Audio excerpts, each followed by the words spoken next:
Welcome to study classes. Mathematics के इस session में हम लोग डिफरेंशियल इक्वेशन की चर्चा करेंगे। डिफरेंशियल इक्वेशंस यानी अवकल समीकरण। हमारा सिलेबस काफ़ी आगे पहुंच चुका है, लगभग 70% कोर्स हमारा खत्म हो गया है। अवकल समीकरण नवा चैप्टर है आपको कुल 13 चैप्टर मैथमेटिक्स में पढ़ने हैं इंटरमीडिएट में, और एनसीईआरटी सिलेबस के अनुसार ये आपका चैप्टर नंबर 9 है, डिफरेंशियल इक्वेशन। बहुत महत्वपूर्ण टॉपिक है। एक सवाल आपको परीक्षा में निश्चित रूप से इससे मिलना है, और मुझे लगता है कि 6 या 7 नंबर का सवाल आपकी परीक्षा में इस चैप्टर से आ सकता है।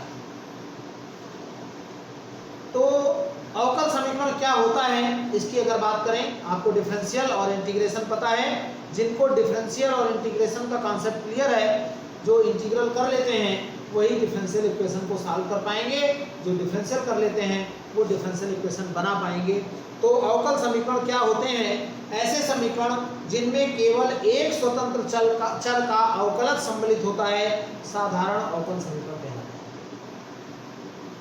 ऐसा समीकरण जिनमें केवल एक स्वतंत्र चर का अवकल सम्मिलित होता है, यानी D by D X of Y सम्मिलित होता है, उसको हम साधारण अवकल समीकरण कहते हैं, यानी ordinary differential equation. Partial differential equation भी होते हैं जिनमें 2 अथवा 2 से अधिक स्वतंत्र चरों के अवकलज सम्मिलित होते हैं। यद्यपि पार्शियल डिफरेंशियल इक्वेशन आपके यहाँ कोर्स में नहीं है, केवल आपको ऑर्डिनरी डिफरेंशियल इक्वेशन, साधारण अवकल समीकरण पढ़ना है जिसमें एक चर के अवकलज सम्मिलित हों। अब बात होती है एक बहुत महत्वपूर्ण प्रश्न की, जिससे एक प्रश्न परीक्षा में आता ही है, डिग्री और आर्डर। आर्डर क्या होगा और डिग्री क्या होगा? तो किसी अवकल समीकरण में उच्चतम अवकलज गुणांक का जो क्रम होता है उसको हम उस अवकल समीकरण की कोटि यानी आर्डर कहते हैं। आर्डर क्या हुआ? जो जैसे ये इक्वेशन लिखा है 2y या 2dy by dx plus y बराबर 0, इतना लिखा हुआ है।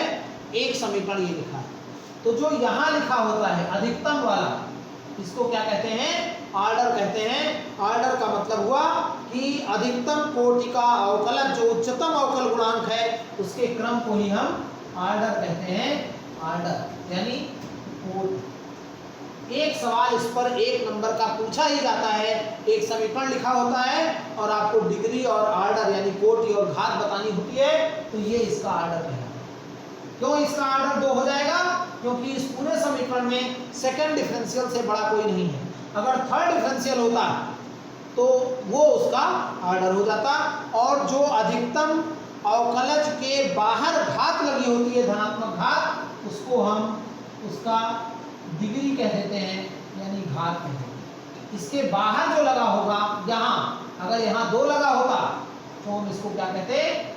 डिग्री यानी घात। अब कभी कभी ऐसा भी लिखा होता है d3y/dx³ plus d2y/dx² plus 3dy/dx minus y बराबर 0।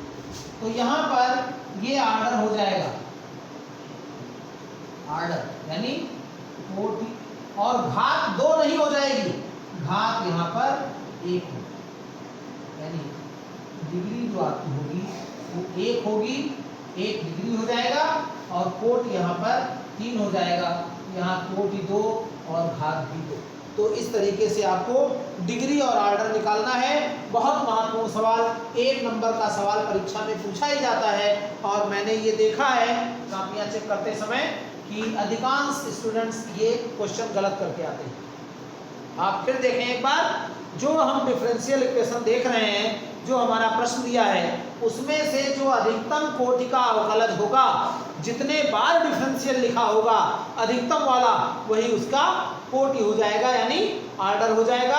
और उसके बाहर जो लिखा होगा, उसी के जो बाहर लिखा होगा घात में, उसी को हम डिग्री यानी उस अवकल समीकरण की घात कह देते हैं। और ये बात ध्यान रखनी है आपको कि कहीं भी करणी न लिखा हो। अगर करणी लिखा है तो पहले हम उस करणी को हटाते हैं और उसके बाद हम आर्डर और डिग्री फाइंड करते हैं। आर्डर और डिग्री फाइंड करने के लिए, कोटि और घात ज्ञात करने के लिए प्रश्न में कहीं भी करणी नहीं होना चाहिए। अगर करणी है तो उनको हम हटाने के बाद ही डिग्री और आर्डर लिख सकते हैं।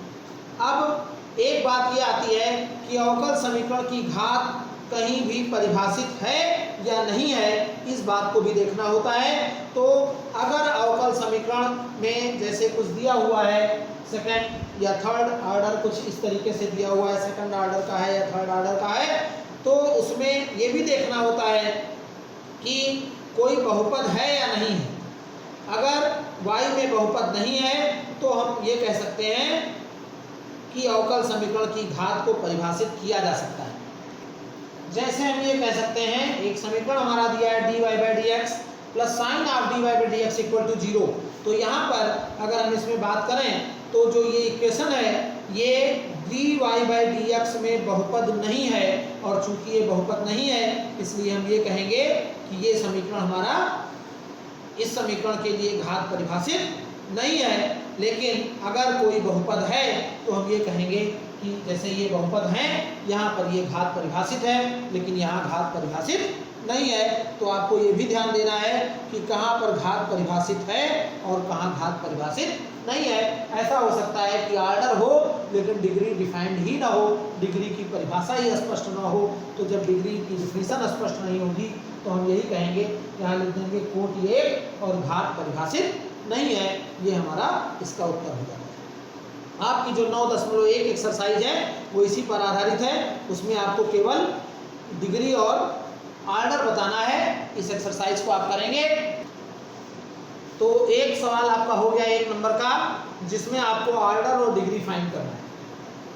एक समीकरण दिया होगा और उस समीकरण की सहायता से हमको डिग्री और आर्डर देखना है। अब एक दूसरे तरीके का जो सवाल है वो कुछ ये होता है कि एक प्रश्न दिया हुआ है और एक समीकरण दिया हुआ है और कहा जा रहा है कि अवकल समीकरण का हल है या नहीं है। तो जैसे एक प्रश्न आपका एनसीईआरटी का ही है कि y बराबर e पावर -3x, y बराबर e पावर -3x देखना है कि अवकल समीकरण इतने का हल है या नहीं है। तो y बराबर e पावर -3x दिखाइए समीकरण d2y/dx²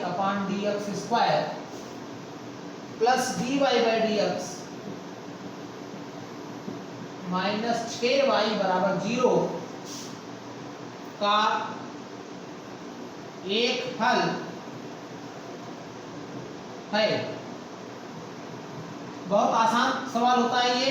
y बराबर e पावर -3x, इसका आप डिफरेंशियल कर लेंगे और dy/dx आपको मिलेगा e पावर -3x इंटू -3। जब आप सेकंड डिफरेंशियल करेंगे तो आपको मिल जाएगा e पावर -3x और फिर -3, तो ये 9 है। और अब आप LHS ले लीजिए, d2y/dx² प्लस dy/dx -6y। तो ये हो गया आपका 9 e पावर -3x और -3 e पावर -3x और 6y तो -6 e पावर -3x, और ये कुल मिला के 0 हो जाएगा, माने RHS हो गया, इसलिए हल है। यानी दिया गया समीकरण जो है y बराबर e पावर -3x इसका एक हल हो जाएगा। इसी तरीके के आपके कई सवाल हो सकते हैं। जो आपकी 9.2 एक्सरसाइज है वो इसी पर आधारित है। बहुत आसान चैप्टर हो सकता है ये, जिससे आपको एक प्रश्न मिलना ही मिलना है। यहाँ पर कोटि और आर्डर ज्ञात करने के सवाल हो सकते हैं। दूसरा एक प्रश्न हो सकता है कि फलन दिया हुआ है और कह रहा है कि दिया गया समीकरण इसका हल है या नहीं है, तो इस तरीके के सवाल हो सकते हैं। एक सवाल हो सकता है अवकल समीकरण ज्ञात करने वाला कि अवकल समीकरण बनाइए। कोई एक सवाल हो सकता है कि अगर हमारे पास कोई एक समीकरण दिया हुआ है, एक चर दिया हुआ है और उस चर के लिए अवकल समीकरण बनाना है, तो हमको ये देखना होता है कि उस, जैसे ये चर दिया है और ये समीकरण फाइंड करना है, तो हम कैसे सरल करें कि हमको ये समीकरण मिल जाए। ऐसे सवालों को हम कहते हैं अवकल समीकरण बनाना। तो जब हम अवकल समीकरण बनाने वाले सवाल देखते हैं तो हम इस बात का ध्यान रखते हैं कि अगर कोई वक्र है और वक्र को निरूपित करने वाले अवकल समीकरण को हमको फाइंड करना है, तो उस अवकल समीकरण की कोटि उतनी ही होगी जितने कि उस समीकरण में स्वेच्छ अचर प्रयुक्त किए गए हैं। कोटि आप समझ रहे हैं, यानी हमको उतने बार डिफरेंशियल करना होगा जितने कांस्टेंट टर्म उसमें आए होंगे। जैसे एक प्रश्न है कि y बराबर a sin x plus B के लिए अवकल समीकरण प्राप्त कीजिए। के लिए अवकल समीकरण प्राप्त कीजिए। तो क्या करेंगे हम, सबसे पहले हम क्या करते हैं, इसका डिफरेंशियल कर देते हैं। तो अब डिफरेंशियल करेंगे तो क्या मिलेगा, dy बाई dx बराबर हमको मिलेगा a cos x plus B. Sine का डिफरेंशियल cos होता है और x का 1 हो जाएगा और b का 0 हो जाएगा। अब जब सेकंड डिफरेंशियल करेंगे तो क्या आएगा, a और ये हो गया sine x plus B minus में, और ये क्या लिखा हुआ है, ये y लिखा है। तो आप सेकंड डिफरेंशियल यानी d2y by dx square plus y बराबर 0, ये आपका अवकल समीकरण हो जाएगा। और यहाँ आप ये देखते हैं कि यहाँ दो अचर हैं, a और b अचर हैं, और हमको डिफरेंशियल भी 2 बार करना पड़ा है। यानी कहने का मतलब ये हुआ कि जब हम अवकल समीकरण बनाते हैं तो जितने अचर हमारे पास सवाल में दिए हुए हैं, फलन में जितने अचर दिए हुए हैं, हमको कोटि उतनी ही रखनी है। यहाँ सेकंड ऑर्डर का ये जो आपका डिफरेंशियल इक्वेशन है, ये सेकंड ऑर्डर और फर्स्ट डिग्री का है, इसकी कोटि 2 है और घात 1 है। Second degree and first order differential equation ये कहलाएगा। Differential equation of second degree and first order, 2 कोटि और 1 घात का अवकल समीकरण कहलाएगा। यानी जितने अचर दिए होंगे उतने बार अगर हम डिफरेंशियल कर लें तो हमको वहां से जो अवकल समीकरण मिलेगा वो अवकल समीकरण प्राप्त हो जाएगा, जिसकी कोटि क्या होगी, उतने होगी जितने की उस फलन में अचर दिए हुए हैं। किसी फलन में अचर की संख्या जितनी होती है, हम समीकरण प्राप्त करते समय हमको उसी ऑर्डर का वो समीकरण प्राप्त होता है। इस प्रकार से हम ये प्राप्त कर सकते हैं। और ऐसे बहुत से सवाल हो सकते हैं, जैसे 2010 में एक सवाल पूछा गया है, एक्स वाई बराबर सी स्क्वायर, एक्स वाई बराबर सी स्क्वायर का अवकल समीकरण प्राप्त कीजिए। तो आपको सवाल देखते ही पता चल जाएगा कि हमको कितने बार डिफरेंशियल करना है। एक्स वाई बराबर सी स्क्वायर, अचर हमारे पास केवल एक है, आप एक बार डिफरेंशियल कर दीजिए X D Y by D X plus Y, X का डिफरेंशियल 1 और सी स्क्वायर का 0, तो X D Y by D X plus Y बराबर 0, ये आपका अवकल समीकरण मिल जाएगा। हमारे पास जितने अचर होंगे उतने बार जब हम डिफरेंशियल कर देंगे तो निश्चित रूप से वो समीकरण हमको अवकल समीकरण मिल जाएगा। माने ऑर्डर क्या होना चाहिए, उतने होना चाहिए जितने की दिए गए फलन में अचर दिए, जितने अचर होंगे उतने बार डिफरेंशियल अगर हम कर देंगे तो हमको फलन का अवकल समीकरण प्राप्त हो जाएगा। और आपका 9.3 एक्सरसाइज इसी पर आधारित है। विशिष्ट हल और व्यापक हल, इनकी भी चर्चा होनी है।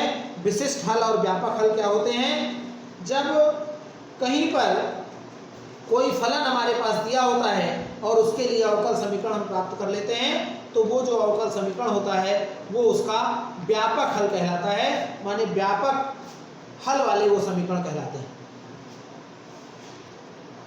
तो यानी व्यापक हल जो होगा वहाँ स्वेच्छ अचर होंगे, जबकि विशिष्ट हल की जब हम बात करते हैं तो विशिष्ट हल में कोई स्वेच्छ अचर नहीं होंगे। जब हम किसी समीकरण का कोई यानी जैसे 3 कोटि का या 4 कोटि का अवकल समीकरण है, तो 4 कोटि के अवकल समीकरण का जब हम व्यापक हल लेंगे तो उसमें जो स्वेच्छ अक्षरों की संख्या होगी वो कितने होगी, 4 हो जाएंगी।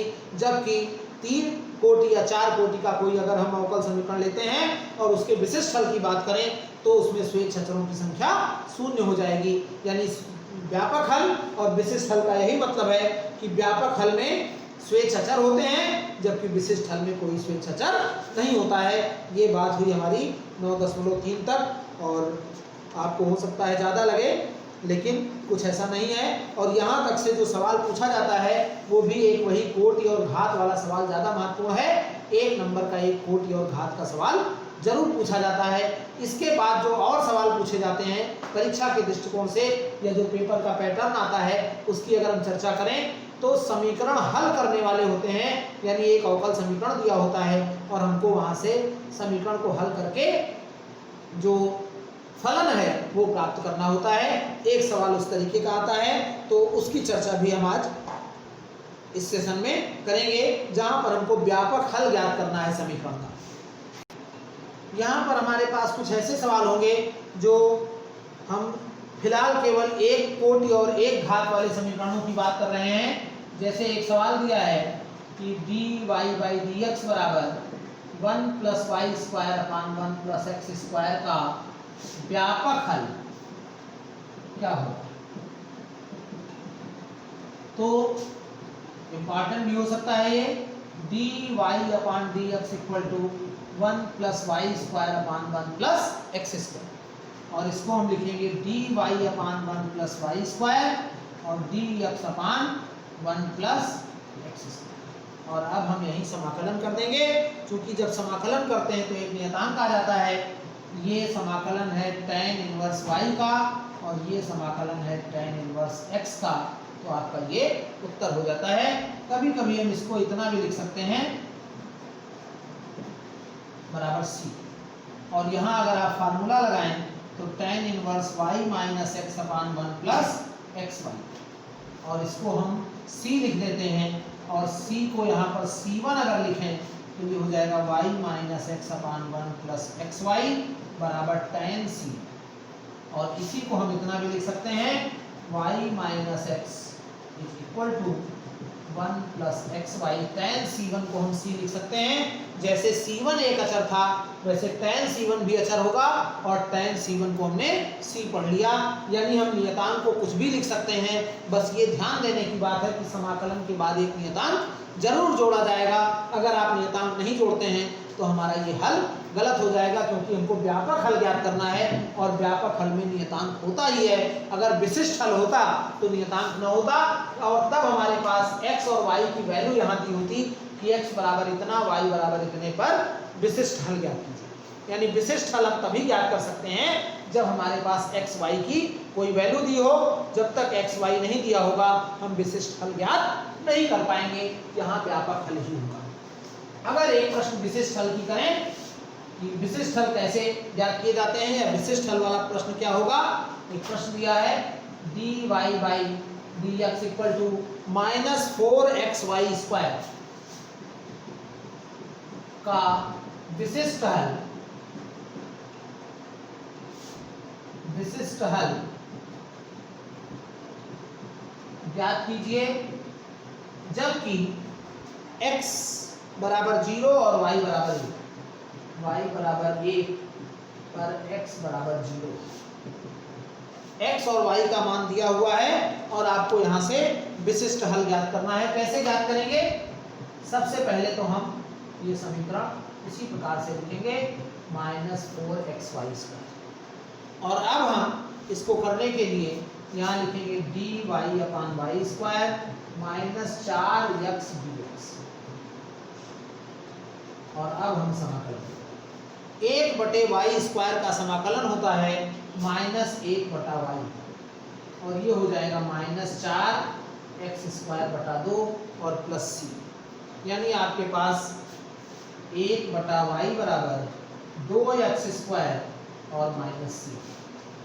और अब आप यहाँ पर x बराबर 0, y बराबर 1 समीकरण 1 में रखने, इसको समीकरण 1 रखें। तो जब समीकरण 1 में आप इसको रखेंगे तो x का मान 0 दिया है, y का मान 1 दिया है, यानी c बराबर आपका -1 हो जाएगा। तो व्यापक हल, वो विशिष्ट हल क्या हो जाएगा, ये व्यापक हल है, ये इसका व्यापक हल होगा। यहाँ लिख देंगे विशिष्ट हल, विशिष्ट हल आपका हो जाएगा 1/y बराबर 2x² और माइनस माइनस से +1, या y बराबर 1/2x² + 1। ये आपका विशिष्ट हल हो जाएगा। तो विशिष्ट हल और व्यापक हल का अंतर समझ में आ गया। और यहाँ से आप देखेंगे कि विशिष्ट हल में कोई नियतांक नहीं होता है, जबकि व्यापक हल में उतने ही नियतांक होते हैं जितने कि वो हमारा समीकरण जो जिस कोटि का दिया होता है, जिस ऑर्डर का समीकरण होता है, उसके अकॉर्डिंग वहाँ पर नियतांक हमारे पास आ जाते हैं। नियतांक उसी हिसाब से होंगे जिस हिसाब से हमारा समीकरण दिया होगा।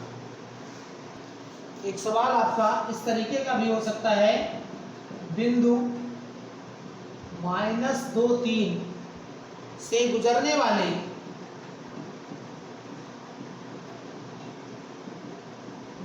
ऐसे वक्र का समीकरण ज्ञात कीजिए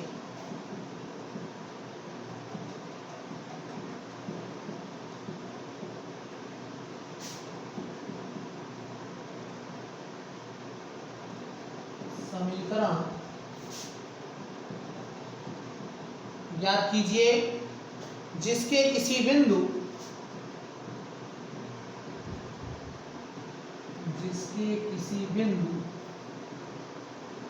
x y पर प्रवणता 2x/y² है, 2x/y²।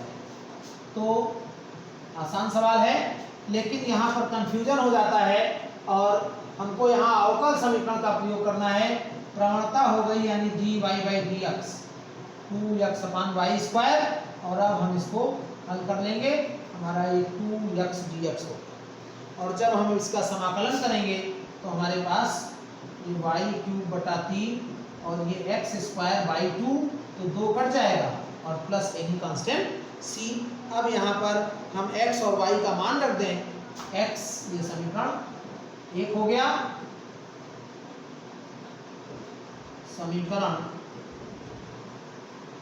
1 में x बराबर -2 और y बराबर 3 रखने पर क्या मिलेगा, 27/3 4 c, यानी c बराबर 9 - 4 यानी 5। c का मान हमारे पास 5 आ जाएगा और c का मान हम समीकरण 1 में रख देंगे। c का मान समीकरण 1 में रखने क्या मिलेगा, y³ बटा 3 बराबर x² धन 5, c बराबर 5 हमने रख दिया और हमारे पास समीकरण हो जाएगा y³ बराबर 3x² धन 15, या और सरल करें तो हम इतना भी लिख सकते हैं 1 बटा, ये आपका उस वक्र का समीकरण हो गया जो -2, 3 से होकर जाता है और जिसके बिंदु x y पर प्रवणता का मान 2x/y² है। प्रवणता 2x/y² है और -2, 3 से होकर जाने वाले वक्र का ये समीकरण हो गया।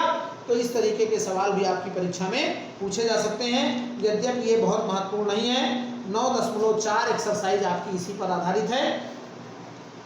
हमने आज काफ़ी चर्चा कर ली, 9.1, 9.2, 9.3, 9.4, थोड़ा सा छोटा छोटा कॉन्सेप्ट था। अगर हम एक एक एक्सरसाइज की बात करते तो शायद हमारा जो वीडियो होता वो बहुत छोटा हो जाता, तो उससे थोड़ा समय ज़्यादा नुकसान होता है। इसलिए हमने इसको कॉन्सेप्ट को आपको एक साथ आप थोड़ा थोड़ा करके इसको कंप्लीट करेंगे और अपना सिलेबस आप कंप्लीट करिए। 9.4 तक आपको कंप्लीट करना है। जो महत्वपूर्ण है वो 2 सवाल हैं, कोटि और घात ज्ञात करने वाले, जिनमें 9.1 के सवाल आपको मिलेंगे जहां आपको कोटि और घात ज्ञात करना है। दूसरा आपका महत्वपूर्ण सवाल इस तरीके का हो सकता है, जहां आपके पास एक कोटि और एक घात का कोई डिफरेंशियल इक्वेशन दिया है और हल करके उसका हल पूछा जा रहा है कि इस समीकरण का हल क्या होगा। तो इस तरीके के सवाल आपके हो सकते हैं, इनको आप करेंगे। बहुत कई सवाल हो सकते हैं, जैसे एक महत्वपूर्ण सवाल है उसी का dy बाई dx बराबर √1 minus Y square upon 1 minus X square. ये एक इम्पॉर्टेंट प्रश्न हो सकता है। dy बाई dx बराबर x e की घात x, इम्पॉर्टेंट प्रश्न हो सकता है। आप इनको करेंगे, इनका हल आप ढूंढेंगे, क्या होगा, डिफरेंशियल करेंगे तो मिलेगा dy बाई dx बराबर x साइन x, खंडशः समाकलन पर लगेगा, दो फलन दिए हैं, खंडशः समाकलन इंटीग्रेशन बाई पार्ट आप पढ़ चुके हैं, यहाँ भी इंटीग्रेशन आप पार्ट लगेगा। तो dy बाई dx बराबर x log x, इस तरीके के सवाल हो सकते हैं। ये सब एक कोटि और एक घात वाले डिफरेंशियल इक्वेशन है, जिनकी कोटि भी एक है और घात भी एक है, माने डिग्री भी एक है और ऑर्डर भी एक है। डिग्री क्यों एक है? क्योंकि इनके जो अधिकतम कोटि का अवकलज है उसके बाहर कोई घात नहीं है, कोई घात नहीं है माने एक घात है। और ऑर्डर क्यों है? क्योंकि केवल dy बाई dx लिखा है, जहां d2y बटे dx स्क्वायर लिखा होगा वहां सेकंड ऑर्डर का हो जाएगा। ये आपका केवल एक घात का है, एक बार डिफरेंशियल किया गया है ऐसा समीकरण लिखा है, इसलिए ये केवल एक ऑर्डर का डिफरेंशियल इक्वेशन हो जाएगा। तो इस प्रकार से ये सवाल हो सकते हैं, या इस तरीके से बहुत से सवाल हो सकते हैं जो आपको dy बाई dx के आधार पर होंगे, या ये कह सकते हैं कि एक ऑर्डर के होंगे। dy बाई dx बराबर, एक सवाल ये भी इम्पॉर्टेंट हो सकता है, dy बाई dx बराबर sine power 8x cos x। अब इसका जब आप करेंगे तो यहाँ पर साइन x को अगर t पुट कर देंगे तो इसका इंटीग्रल हो जाएगा, साइन x को t पुट करेंगे तो cos x dx dt हो जाएगा, और सवाल बन जाएगा t की घात 8 dt, और t की घात 8 का इंटीग्रल t की घात 9/9।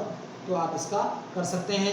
2010 में एक और सवाल पूछा गया है, dy बाई dx बराबर x धन cos x, ये भी आपका एक इम्पॉर्टेंट सवाल हो सकता है, dy बाई dx बराबर x प्लस cos x। तो इस तरीके के ये हमने तमाम सवाल यहाँ लिखे, जिनको आप अपने अभ्यास के लिए कर सकते हैं। आपको प्रैक्टिस करना बहुत आवश्यक है। थोड़ा सा एनसीईआरटी में इस तरीके से दिया हुआ था कि ये 9.4 तक हमने यहाँ कंप्लीट किया है, तो ये एक्सरसाइज आप धीरे धीरे करेंगे, हालांकि बहुत कठिन नहीं है, लेकिन डिफरेंशियल इंटीग्रल आपको आना चाहिए, तभी आपका हो पाएगा। अगले यानी होमोजीनियस डिफरेंशियल इक्वेशन की चर्चा हम अगले लेक्चर में करेंगे। आप हमारे चैनल पर बने रहिए।